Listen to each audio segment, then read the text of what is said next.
سلام كما يصنحوا تصافيتواتن كبراتن تخاتل تددبي تي في نسعه زدالنا لكم حصرتن واناون زيناتات يزنا لكم قريبنا لنا كتكتاتلونا عدمنايو بكندي ارسنت بتاتهم فليمنا لنا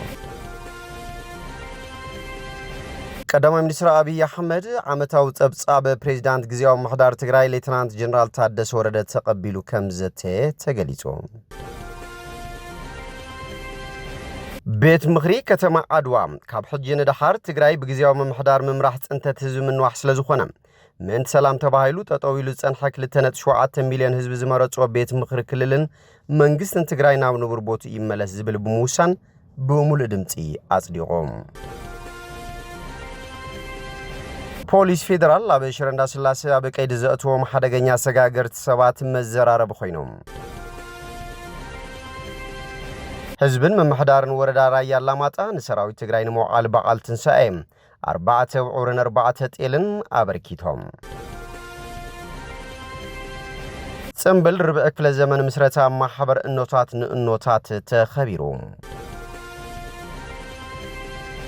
ኣብ ከተማ አክሱም በመህናት በዓላት ዝረአ ሕጽረት ቀረብ ደርሆን እንቋቆን መፍታህ በተማጣን ዋጋን መቅራብ ከምስተዳለው ኣብ ምርባህ ደርሆ ዝተዋፈሩ ወገናት ገሊጾም ፕሬዝዳንት አሜሪካ ዶናልድ ትራምፕ ኢራን መጻቦ ሁርሙዝን መኽፋት ዘቀመጦ ጊዜ ገደብ ክትሰማማ አንተ ዘኪ ኢላ በሓንቲ ለይቲ ክንድም ሳይና ክብል አጠንቂቆም ናብ ዝርዝሩ ሰጊርና ለና ምስለታው ዜናታት ቢንያም ሐደሽ ሰናይ ምክትታል ቀዳማይ ሚኒስትር አብይ አህመድ ዓመታው ጸብጻብ ፕሬዝዳንት ግዚያው መሕዳር ትግራይ ሌተናንት ጀነራል ታደሰ ወረደ ተቀበሉ ከምዘተ ተገሊጾም ቀዳማይ ሚኒስትር አብይ አህመድ ዓመታው ጸብጻብ ፕሬዝዳንት ግዚያው መሕዳር ትግራይ ጀነራል ታደሰ ወረደ ተቀበሉ ብዛዕባ ፈጻጽማ ከምስተዘራረቡ ቤጽፈት ቀዳማይ ሚኒስትር ኢትዮጵያ ለሙንጉሆ አፍሊጡሎም በዕለት 30 መጋቢት 2017 ዓመተ ምህረት ሌተናንት ጀነራል ታደሰ ወረደ ግዚያው ፕሬዝዳንት ትግራይ ኮይኖም ከምስተሾሙ ዝዝከሪዩ ቀዳማይ ሚኒስትር አብይ አብቱዋና ብዝሃቦ መግለጺ ሌተናንት ጀነራል ታደሰ ወረደ ኣብዝ ሓለፈ መምሕዳር ዝነበረ ጥንካረታትን ብዶታትን አጸቢቁ ዝፈልጥን ኣብዝ ወሳነ እዋን ትግራይ ክመርሕ ጽቡቕ ዕጥቂ ዘለዎን ምዃኑ ብሰፊሑ ይእመን ክብል ምዝራቡ ዝዝከሪዩ ኣብ ስነ ስርዓት ርክክብ ስልጣን ሌተናንት ጀነራል ታደሰ ወረደ ኣብ ትሕቲ መሪሕነቶም ግዚያው መምሕዳር ትግራይ ክፍጽሞም ትጽቢት ዝግበረሎም 8 ወሰንቲ ዕማማታት ዘቀመጠ ናይ ሓደ ገጽ ሰነድ ፈሪሞም እዮም ስምምዓት ተገባብራት ተልእኾ ግዚያው መምሕዳር ትግራይ ብዝብል አርእስ ዝተዳለወ ሰነድ በሌተናንት ጀነራል ታደሰ ወረደ ሓላፍነታቱ በተአማንነትን በትግሃትን ክፍጽም ቃል ዘአትወሉን 8 ወሰንቲ ዕማማትን ዘጠቃለለዮም ካብቶም ዕማማት እዚኦም ቁልፍ ዝኾኑ ተመዛበልቲና መረበቶም ሙሉእ ብሙሉእ ንኽምለሱ ምምችቻውን ኣብ ዝተረፉ ከባብታት ተማሳሊ ንጥፈታት ምቅልጣፍን ከምኡውን ብመሰረት ስምምዕ ፕሪቶሪያ ምፍታሕ አጽዋርን ዳግማይ መዋሃድ ተጋድልትን ምቅልጣፍን ይነሮም ይኹን እምበር ብሰንኪ ሽርሕ ዝተመልኦ መሪሕነት አብይ አሕመድን ስንፍና መራሕቲ ትግራይን ተመዛባልን ግዛታው መሬትን ትግራይ ክምለስ ሲትረፍ ተመዛበልቲ ኣብ ኬንዳ ክሞቱን መላ ህዝብ ትግራይ ድማ ናብ ዳግማይ ክባን ዕጽዋን ኣእትዮም ይርከቡ ቤት ምኽሪ ከተማ አድዋ ካብ ሕጂ ንደሓር ትግራይ በግዚያው መምሕዳር መምራሕ ጽንተት ህዝብ ምንዋሕ ስለዝኾነ ምን ሰላም ተባሂሉ ተጠዊሉ ዝጸንሐም 2.7 ሚሊዮን ህዝብ ዝመረጾ ቤት ምኽሪ ክልልን መንግስትን ትግራይ ናብ ንቡር ቦቱ ይመለስ ዝብል ብምውሳን በሙሉ ድምጺ አጽዲቁሎም ቤት ምኽሪ ከተማ አድዋ ሎም ዕለት 29 ወርሕ 7 2018 ዓመተ ምህረት ህጹጽ ጉባኤ ብምክያድ ውዕል ፕሪቶሪያ በመንግስቲ ኢትዮጵያ ሙሉእ ንሙሉእ ስለዝተጠሓሰ እንታይ ንግበር ኣብ ዝብል አጀንዳ ዘቲ ተባሂሎም ካብዚ በመብጋስ አባላት ቤት ምኽርን ሓፋሽ ማሕበራትን ሰፊሕ ዘተ አካይዶም በመሰረት ዝውነት ቤት ምኽሪ ካብ ሕጂ ንደሓር ትግራይ በግዚያው መምሕዳር መምራሕ ጽንተት ህዝብ ምንዋሕ ስለዝኾነ ምን ሰላም ተባሂሉ ተጠዊሉ ዝጸንሐም 2.7 ሚሊዮን ህዝብ ዝመረጾ ቤት ምኽሪ ክልልን መንግስቲ ትግራይን ናብ ንቡር ቦቱ ይመለስ ዝብል ብምውሳን በሙሉእ ድምጺ አጽዲቁዎም ካብዚ በመብጋስ እቲ ጉባኤተኛ ዝሕለፈ ውሳነ ዝምልከቱ አካል ቀልጢፉ ተግባራዊ ክገብር እቲ ቤት ምኽሪ ጸዊዑ ክብል ሓበሬታን ርክብን ከተማ አድዋ ጸብጺቦም ፖሊስ ፌደራል ኣብ ከተማ ሽረ እንዳስላሴ ኣብ ቀይዲ ዘእቶም ሓደገኛ ሰጋገርት ሰባት መዘራረብ ኮይኖም ፌደራል ፖሊስ ኢትዮጵያ ለለ 50 ደቂ ኣንስትዮ ከዓመጻ ምኽንያት ዝኾነን ብሞት ለለ 100 ሰባት ዝሕተት ዝበሎ ዝሕጋው አሰጋጋር ሰባት ኣብ ትግራይ ከተማ ሽረ እንዳስላሴ ኣብ ቀይዲ ከም ዘእተወ ኣፍሊጡሎም ብሶን 28 መጋቢት 2018 ዓመተ ምህረት ኣብ ዘውፅኦ መግለጺ ከም ዝበሎም እቲ ይትባረክ ዳዊት ወይ ድማ ክብሮም ዳዊት ብዝብል ዝፍለጥ ውልቀ ሰብ ልዕሊ 3000 ሰባት ብዘይ ሕጋዊ ምስጋር ዝጥርጠር ሰብ ኮይኑ ምስ ካልኦት 9 ተመሻርክቲዩ ኣብ ቀይዲ ኣእትይዎም እቲ ንሱ ዝመርሖ መርበብ ካብ 2010 ኣትሒዙ ካብ ኢትዮጵያ፣ ሱዳን፣ ኤርትራ፣ ጅቡቲ፣ ኬንያን፣ ሶማልያን መንእስያት ብምምልማል ናብ ሊብያ ይወስዶም ከም ዝነበረ ፖሊስ ኣብ መግለጹ የስፊሩ እቶም ኣሰጋገርቲ ኣብ ሊብያ 5 መኽዘናት ከም ዘለዎምን ግዳያት ዝጨዊሉን ዘሳቂሉን ከም ዝኾነን ብመገዲ ዝሓደገኛ ገበን ልዕሊ 3 ቢልዮን ብር ከንቀሳቅሱ ከም ዝጸንሑን ፖሊስ ገሊጾም እቲ ጉጅለ ኣሰጋገርቲ ሰባት ኣብ ሊብያ ዝርከቡ መኽዘናት ስደተኛታት ጨዊው ካብ ስድራ ቤቶም ዝተፈላለየ መጠን ዘለዎ ገንዘብ ክልእኹም እቶም ክኸፍሉ ዘይከኣሉ ድማ ኣብ መዓልቲ ሓንቲ ንእሽተ መሕደር ምግቢ ጥራይ ብምሃብ የሳቂዎም ከም ዝነበረ ይንገር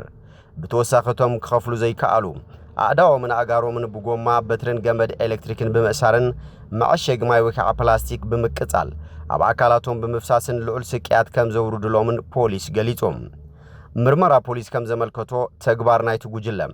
ሞት ሓያሎ ስደተኛታት ሞግዳእቲ ከምኡውን ምዕማጽ ደቂ ኣንስትዮን ከቢድ ኣካላውን ስነ ኣእምራውን ጉድኣት ከም ዘሰዓበ ኣረጋጊጾም ፖሊስ ፌደራል ኣብ ዘውፅኦ መግለጺ ልዕሊ 100 ግዳያትን ስድራ ቤቶምን ኣብ ውሽጢ ሃገርና ወፃእን ቃለ መሕተት ከም ዝገበሩ ሓቢሮም እቲ መግለጺ ኣብ ትግራይ ከተማ ሽረ እንዳስላሴ ኣብ ቀይዲ ዝኣተወ ክብሮም ኣብ ዝተፈላለየ ሃገራት ዝጥቀመለን ልዕሊ 4 ኣስማት ከም ዝነበሩ ሓቢሮም ፌደራል ፖሊስ ኢትዮጵያ ኣብ ምብራቕ ኣፍሪካ ዘይሕጋዊ ምስጋር ደቂ ሰባት ንምክልኻል ዝሰርሕ ትካል ሮክ ሓበሬታ ብምልዋጥ ነቶም ጥርጡራት ዘይሕጋዊ ምስጋር ደቂ ሰባት ኣብ ቀይዲ ከም ዝኣተዉ ሓቢሮም እቲ ብዓለም ደረጃ ዝድለ ዝነበረ ኣሰጋጋሪ ደቂ ሰባት ይትባረክ ዳዊት ኣለሙ ቅድሚ ሕጂ ወለዱ ዝሃብዎ ስም ጳውሎስ ዳዊት ወልዳይ ብዝብል ይፍለጥ ከም ዝነበረ ፖሊስ ኣረጋጊጹ ፖሊስ ፌደራል ኣብ ዘውፅኦ መግለጺ እቲ ሰብ ገበን ክፍጽም ኣብ ዝጀመረሉ እዋን ኣሕመድ ዝብል ስም ኣብ ሱዳን ሙኒር ድማ ኣብ ሶማልያን ጅቡቲን ኬንያን ዝጥቀመሉ ሽም ምዃኑ ገሊጹሎም ክብሮም ኣብ ስዊድንን ካልኦት ሃገራት ኣውሮፓን ናይ ሓሶት ኣስማት ከም ዝጥቀም ፖሊስ ኣብ እዋን ምርመራ ከም ዘረጋገጸውን እቲ መግለጺ ኣፍሊጡ ፖሊስ ነዞም ኣስማት መርሚሩን ምክትታል ከም ዝገበረ ልዕሊ 70 ዓበይቲ ተሰጋገርቲ ኣብ ሃገርን ወፃእን ከም ዘለለ ገሊጹሎም ካብ ሽዑ ጀሚሩ ፖሊስ ነቲ ቀንዲ ጥርጡር ክብሮም ሓዊሱ 10 ኣሰጋገርቲ ሰባት ኣብ ቀይዲ ኣእትዩሎም ፖሊስ ኣብ ዘውፅኦ መግለጺ እቶም ጥርጡራት ካብ ገበን ዝረኸብዎ ኣታውን ካልእ ንብረቶምን ናይ ባንክ ሕሳቦምን ምንቅስቓስ ደው ከብሉ ኣዚዞም ክብል ሓቢሮም ብዙሓት መንእስያት ደቂ ኣንስትዮን ደቂ ተባዕትዮን ካብ ዝተፈላለዩ ከባብታት ኢትዮጵያ ዝሓሸ ናብራ ንምድላይ ገንዘብ ከፊሎም ሓደገኛ ዶባትን ባሕርን ሰጊሮም ንሞትን ካልኦት ሓደጋታትን ኣቃሊዖም ስደተኛታት ብጀካቲ ኣብ ጉዕዞም ዘጋጥሞም ግሰትን ንህይወቶም ኣብ ሓደጋ ዝእቱ ፍጻመታትን ኣብ ኢድ ኣሰጋገርቲ ምዝመዛ ምዕማጽ ስቅያት ኣካላዊ መጉዳእትን ሞትን እውን እናበጽሖም መጺዮም ህዝብን ምምሕዳርን ወረዳ ራያ ኣላማጣ ንሰራዊት ትግራይ ንመውዓል በዓል ትንሳኤ 4 ውዕርን 4 ጤልን ኣበርኪቶም ኣመሓዳሪ ወረዳ ኣላማጣ ኣይተ ዳንኤል ታምራት ህዝቢ ወረዳ ራያ ኣላማጣ ምእንተ ህዝቡን ዓዱን ዝጋደልን ዘሎ ህዝባዊ ሰራዊቱ ንምጥንኻር ዝተፈላለዩ ሓገዛት እናገበረ መጽንሖ ብምሕባር ሎሚ እውን ኣብ በዓል ትንሳኤ ሰራዊትና ሕጉስ ኮይኑ ንኽውዕል ነዚ ሓገዝ ኣበርኪትና ኣለና ክብሉ ገሊጾም ነቲ ሓገዝ ንሰራዊት ወኪሉ ዝተረከበ ተጋዳላይ ወልደንሸል ገብረ ህይወት ማለት እውን ሽጉጥ ብግዲኡ እቲ ዝተገበረልና ሓገዝ ህዝብና ኣብ ሰራዊቱ ዘለዎ እምነት ጽኑዕ ምዃኑ ዘመላኽትዩ ዘሰከመና ሓደራ ኣብ ሸቱ ንምብጻሕ ድማ ቃልስና ዝያዳ ኣጠናኺርና ክንቅጽለሉ ኢና ክብል ተዛሪቦም ተወከልቲ ህዝቢ ወረዳ ራያ ኣላማጣ ኣብ ዝሃብዎ ርእይቶውን ካብ ኣብራኽ ህዝቢ ወፂኡ ሃልዋትን ድሕንነትን ህዝቢ ንምውሓስ ኣብ ቁኑዕ ዕላማ ተሰሊፉ ዝቃለስ ዘሎ ህዝባዊ ሰራዊትና ብምሕጋዝና ሕቡናት ኢና ኣጠናኺርና ድማ ክንቅጽለሉ ኢና ክብሉ ተዛሪቦም ጽምብል ርብዕ ክፍለ ዘመን ምስረታ ማሕበር እኖታት ንእኖታት ተኸቢሮም ጽምብል መበል 25 ዓመት ምስረታ እኖታት ንእኖታት ድኽነት ከብቅዕ ጓል ኣንስተይቲ ነብቅዕ ብዝብል መሪ ሓሳብ ኣብ ከተማ መቐለ ብድምቀት ተኸቢሩሎም ዳይሬክተር እኖታት ንእኖታት ኣይተ ኣሸናፊ ስመላሽ ማሕበር እኖታት ንእኖታት ኣብ ዝሓለፉ 25 ዓመታት ደቂ ኣንስትዮ ትግራይ ኣብ ማሕበራውን ኢኮኖሚያውን ዘለወን ዓቕሚ ንምዕባይ ልዑል ግደ ከም ዝተጻወተ ገሊጾም ብፍላይ ኣብ ምርግጋጽ ጥዕና ኣዴታት ግልጋሎት ሕክምና ምልቆ ማህፀንን ፌስቱላን ምጉልባት ማዕርነት ደቂ ኣንስትዮ ክትሰርሕ ከም ዝጸንሐት ገሊጾም እኖታት ንእኖታት ብ1993 ዓመተ ምህረት ብመምህር ተበርህ በርሀ 5 ሰራሕተኛታት ሒዛ ዝተመስረተት ኮይና ሕጂ ድማ 156 ሰራሕተኛታት በመሓዝ 80 ሚኢታዊ ደቂ ኣንስትዮ ዝሓዘት ትካል ኮይናላ ክብሉ ተዛሪቦም ምስ ዓለም ከረዳዱ ዝኽእሉ መንገዲ ማለት እውን ስትራቴጂ ስልሚ ክህልያ ትመሓዳደረሉ ናይ ሰብ ሓይሊ ማንዋል ክህልያ ገንዘብ ክትመሓዳደር ሃፍቲ ክትቆጻጸር ክትዕድግ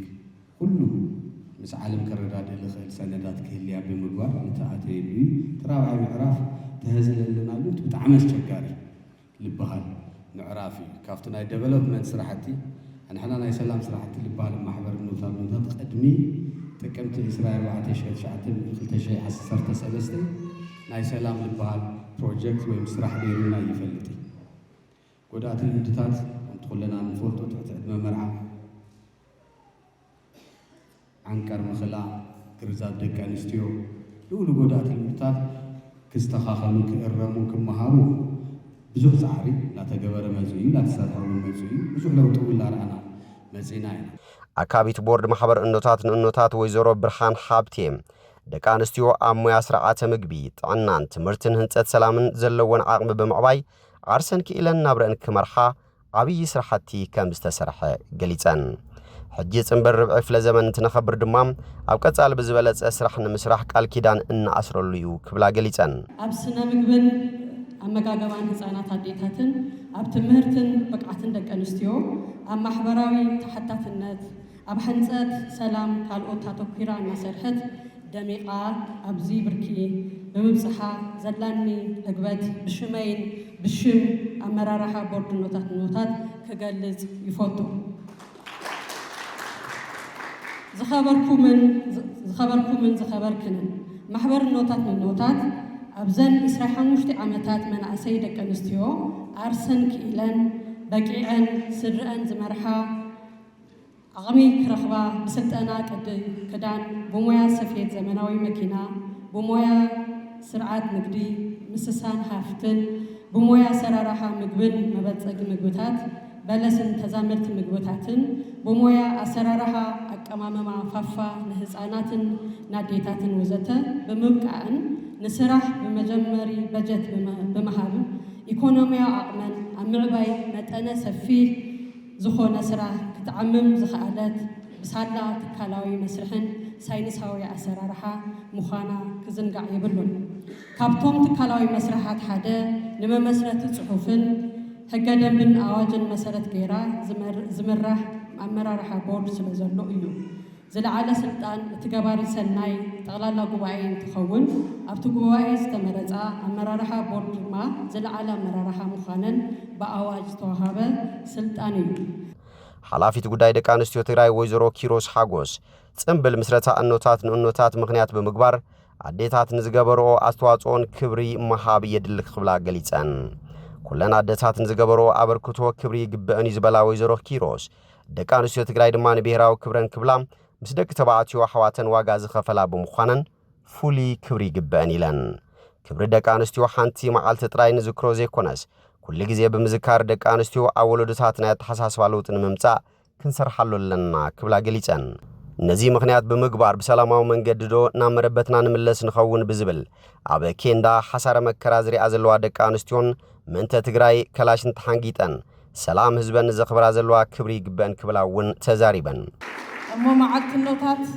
ኩላህና ከም እንፈልጦ ከም ተዓንቶ ሸናፈውን ዝብሎ ዝነበረ ኣብ ዝተፈላለየ ሃገራት ብውልቀ ሰባት ገለገሊኦም ምስ ሃይማኖታዊ ጉዳያት ብምትሓዝ ገለገሊኦም ድማ ናይ ኣዴታት ፃዕሪ ኣብ ሕብረተሰብ ዘለዎን ተሳትፎ ተሓሳቢ ብምግባር መዓልቲ ኖታት የድሊ እዩ ብዝብል ውልቀ ሰባት እንዳልዕልዎ ጸኒሖም ድሕሪ ብዙሕ ግዜ ፃዕሪ እንዳተገብረ ብፍላይ ደቂ ኣንስትዮ ዝኾና ኣዴታት ድሕሪ ብዙሕ ፃዕሪ ናብ መንግስታት ናብ ውሳነ ዘምፅኣሉ ዕለት እዩ እዚ ዕለት እዚ ብዓለም ደረጃ ኣብ ኩሉ ከባቢታት ከከም ኣመፃፅኡን ከከም መበገሲኡን ይበዓል እዩ እቲ ናይ መጨረሻ ውፅኢቱ ግን ኣዴታት ምኽባር እዩ ንናዴታት ስራሕ ክብሪ ንሃብ ዝብል እቲ በዓል ትሕዝትኡ ማለት እዩ ምድሓን እኖ ምድሓን ዓዲ እዩ ሕጉስ ወለዶ ኣብ ጥዒት እኖ ይምስረት ብዝብል ሕሉፍ ታሪክ እኖታት ንእኖታት ዝዘንቱ ሰነዳዊ ፊልም እውን ከም ዝተመረቐ ተፈሊጡሎም ኣብቲ ጽምብል ላዕሎት ሓለፍቲ መንግስቲ ዕዱማት ኣጋይሽን ደቂ ኣንስትዮ ሰራሕተኛታት ኣብያተ ዕዮ ትግራይን ተረኺቦም እዮም። ኣብ ከተማ ኣኽሱም ብምኽንያት በዓላት ዝረአ ሕፅረት ቀረብ ደርሆን እንቋቑሖን ንምፍታሕ ብተማጣን ዋጋ ንምቕራብ ከም ዝተዳለዉ ኣብ ምርባሕ ደርሆ ዝተዋፈሩ ወገናት ገሊፆም። ኣብ ዳኣን ተወዲቦም ኣብ ምርባሕ ደርሆ ዝተዋፈሩ ወገናት ከም ዝገለጽዎም ኣብዚ ሕጂ እዋን ዝረአ ዘሎ ናህሪ ዋጋ ቀለብ ደርሆን ካልኦት ወጻእታትን ተጻዊሮም ደርሆ የራብሑ ከም ዘለውን ንበዓል ፋሲካ ደርሆን እንቋቑሖን ብተማጣን ዋጋ ንምቕራብ ከም ዝተዳለውን ድማ ኣብሪሆም። ጸገም መራብሒ ቦታ ናህሪ ዋጋ ጨቓውቲ ጸገም ላቦራቶሪ እንስሳ ንስርሖም ዕንቅፋት ኮይንዎም ከም ዘሎ ዝሓበሩ እቶም ወገናት ነዚ ተጻዊሮም ንኻልኦት መርኣያ ኮይኖም ይሰርሑ ከም ዘለዉ ኣብሪሆም። ኣብ ቤት ጽሕፈት ዘፈር ቁጠባ ከተማ ኣኽሱም በዓል ሃብቲ እንስሳ ኣይተ ሙሉ ገብረ ሕይወት ኣብታ ከተማ ልዕሊ 1500 ብውልቀን ብውዳበን ኣብ ምርባሕ ደርሆ ዝተዋፈሩ ተጠቀምቲ ከም ዘለውን ኣብዚ ሕጂ እዋን ልዕሊ 120,000 ደርሆ የፍርዩ ከም ዘለዉ ገሊፆም። ብምኽንያት በዓል ፋሲጋ ልዕሊ 80,000 ደራሁ ናብ ዕዳጋ ክቐርባ ትጽቢት ከም ዝግበር እውን ወሲኾም። ሎሚ ዘበና በዓል ፋሲጋ ሕፅረት ደርሆን እንቋቑሖን ከየጋጥምን ሕብረተሰብ ተማጣን ዋጋ ተጠቃሚ ክኸውንን ምስ መፍረይቲ ኣብ ምርድዳእ ከም ዝተበጽሐ ዝገለጹ ኣይተሙሉ ዘለዎም ጸገም ቦታን ካልኦት ብብብርኩን ምፍታሕ ይስራሕ ከም ዘሎ ኣብሪሆም። ከም ጸብጻብ ቴሌቪዥን ትግራይ ፕሬዚዳንት ኣሜሪካ ዶናልድ ትራምፕ ኢራን መጻበ ሕርሙዝ ንምኽፋት ዘቐመጦ ግዜ ገደብ ክትሰማማዕ እንተዘይክኢላ ብሓንቲ ለይቲ ክንድምስሳይና ክብል ኣጠንቂቖም። እቲ ትራምፕ ቅቡል ዝብሎ ስምምዕ ዘይተገደበ ምትሕልላፍ ሰዓት ብወሽመጥ ዓረብ ዘጠቓልል ናይ መወዳእታ ግዜ ሎሚ ሰሉስ ሰዓት 2 ብቆጻጽራ ዋሽንግተን ዲሲ ተቐሚጡሎም።